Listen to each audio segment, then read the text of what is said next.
सोचो, तुमने 30 साल मेहनत की, हर महीने पैसे बचाए, एफडी की, पीपीएफ भरा, एसआईपी चालू की। फिर एक दिन एक फोन कॉल आई, पापा को हॉस्पिटल ले जाना है, इमरजेंसी है। और हॉस्पिटल का बिल 12 लाख रुपए।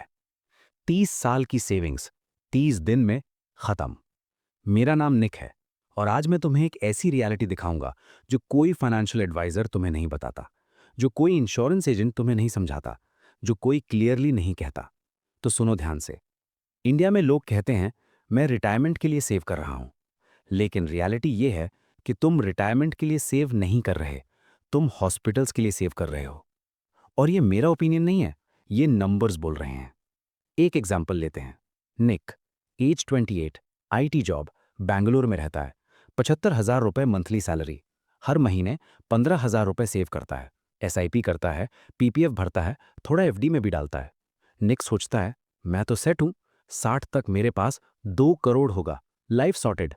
निक के दोस्त भी कहते हैं भाई तू तो स्मार्ट है, प्लानिंग कर रहा है।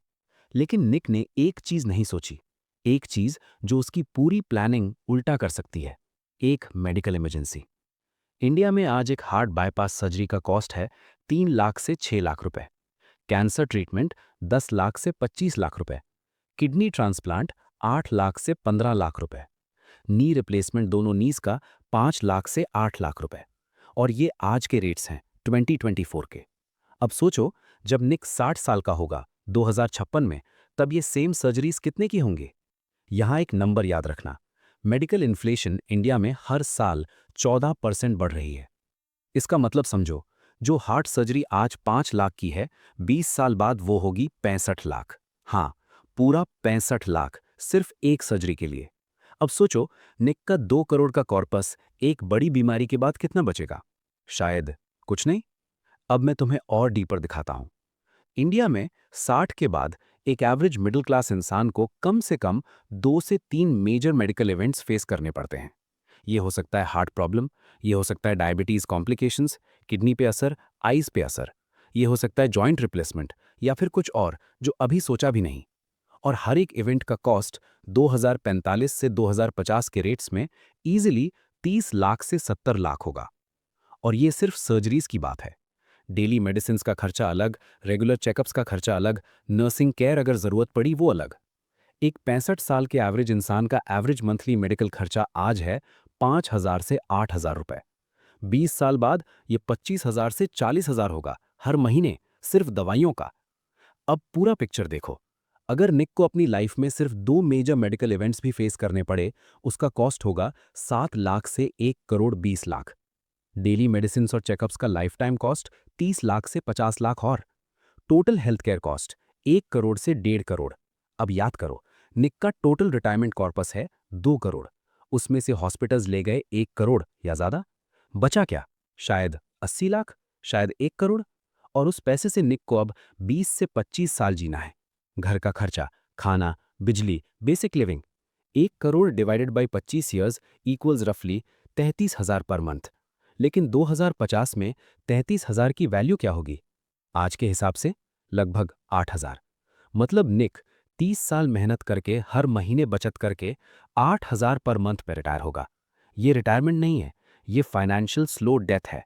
और ये सिर्फ निक की कहानी नहीं है, ये 90% इंडियंस की रियलिटी है। अब मैं तुम्हें वो इंसाइट देता हूं जो इस पूरी वीडियो का सबसे इंपॉर्टेंट हिस्सा है। इंडिया में हम लोग रिटायरमेंट प्लानिंग और हेल्थ केयर प्लानिंग को अलग अलग चीज मान के चलते हैं। रिटायरमेंट के लिए एसआईपी कर रहा हूं, हेल्थ इंश्योरेंस बाद में ले लूंगा। यहां सबसे बड़ी गलती होती है। समझो, retirement planning is health care planning. ये दोनों अलग नहीं है, ये एक ही चीज है। तुम्हारा रिटायरमेंट कॉर्पस एक बकेट है और हॉस्पिटल बिल्स उस बकेट में सबसे बड़ा छेद है। तुम कितना भी पानी डालो, अगर छेद नहीं बंद किया, बकेट कभी नहीं भरेगा। और वो छेद बंद करने का एक ही तरीका है, सही हेल्थ इंश्योरेंस। लेकिन यहां भी प्रॉब्लम है। इंडिया में 65% लोगों के पास कोई हेल्थ इंश्योरेंस नहीं है। और जिनके पास है, उनमें से ज्यादा लोगों का कवर है 3 लाख या 5 लाख। 5 लाख का हेल्थ इंश्योरेंस 2045 में क्या करेगा? भाई वो सिर्फ हॉस्पिटल के रिसेप्शन एरिया का बिल कवर करेगा। और एक और बात समझ लो, जब तुम 25 से 30 साल के हो, हेल्थ इंश्योरेंस सस्ता होता है। 15 लाख का कवर मिलता है 8,000 से 12,000 पर ईयर में। लेकिन जब तुम 50 के बाद लोगे, प्रीमियम 3 गुना से 4 गुना हो जाता है और प्री एग्जिस्टिंग कंडीशंस की वजह से कवर भी कम मिलता है या मिलता ही नहीं। तो गेम क्या है? हेल्थ इंश्योरेंस जल्दी लो, बड़ा लो और इसको अपनी रिटायरमेंट प्लान का कोर पार्ट मानो, साइड में नहीं, सेंटर में। स्टेप 1, हेल्थ इंश्योरेंस लो, मिनिमम 15 से 20 लाख का, और हर 3 साल में इसको रिव्यू करो और बढ़ाओ। टारगेट रखो कि 40 की एज तक तुम्हारा कवर 50 लाख हो। सुपर टॉपअप प्लान्स यूज करो, ये सस्ते होते हैं और बेस कवर के ऊपर एक्स्ट्रा प्रोटेक्शन देते हैं। फैमिली फ्लोटर लो, पूरी फैमिली कवर होगी। स्टेप 2, इमरजेंसी फंड बनाओ, 6 महीने के खर्चे के बराबर। ये अलग पैसा है, रिटायरमेंट फंड से अलग, इन्वेस्टमेंट से अलग, ये सिर्फ इमरजेंसीज के लिए है। इसको लिक्विड फंड या सिंपल सेविंग्स अकाउंट में रखो, कभी टच मत करो जब तक सच में इमरजेंसी ना आए। स्टेप 3, रिटायरमेंट कॉर्पस में हेल्थ केयर कॉस्ट ऊपर से ऐड करो। जब भी तुम रिटायरमेंट कैलकुलेटर यूज करो, लिविंग एक्सपेंसेस के ऊपर 50% एक्स्ट्रा ऐड करो हेल्थ केयर के लिए। अगर तुम्हें लगता है 2 करोड़ चाहिए रिटायरमेंट के लिए, तो एक्चुअली तुम्हें 3 करोड़ चाहिए। वो एक्स्ट्रा 1 करोड़ हॉस्पिटल्स का है। इसको इग्नोर मत करो, ये ऑप्शनल नहीं है। स्टेप 4, अपनी हेल्थ में इन्वेस्ट करो अभी से। ये सबसे अंडररेटेड फाइनेंशियल एडवाइस है, कोई नहीं बोलता, लेकिन ये सबसे पावरफुल है। डेली 30 मिनट वॉक करो, जंक फूड कम करो, साल में एक बार फुल बॉडी चेकअप कराओ। 2,000 का एनुअल चेकअप तुम्हें 20 लाख की सर्जरी से बचा सकता है। प्रिवेंशन सस्ता है, ट्रीटमेंट महंगा है।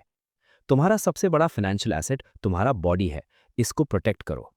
तो आज की बात का एक लाइन समरी ये है, रिटायरमेंट प्लानिंग सिर्फ एसआईपी और म्यूचुअल फंड्स के बारे में नहीं है। असली रिटायरमेंट प्लानिंग तब शुरू होती है जब तुम ये समझ लो कि तुम्हारा सबसे बड़ा खर्चा घर नहीं होगा, गाड़ी नहीं होगा, बच्चों की फीस नहीं होगा। तुम्हारा सबसे बड़ा खर्चा एक हॉस्पिटल बेड होगा। और अगर तुमने आज ये नहीं समझा, तो 30 साल बाद तुम अपनी जिंदगी की सारी सेविंग्स एक हॉस्पिटल काउंटर पे गिनते हुए खड़े होगे।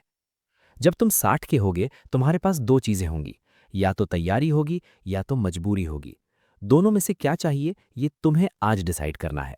अगर ये वीडियो तुम्हें आई ओपनिंग लगी तो शेयर करो, घर में दिखाओ, पेरेंट्स को भेजो, दोस्त को भेजो, क्योंकि ये बातें स्कूल में नहीं सिखाते, ये बातें निक निवेश पे सीखते हैं।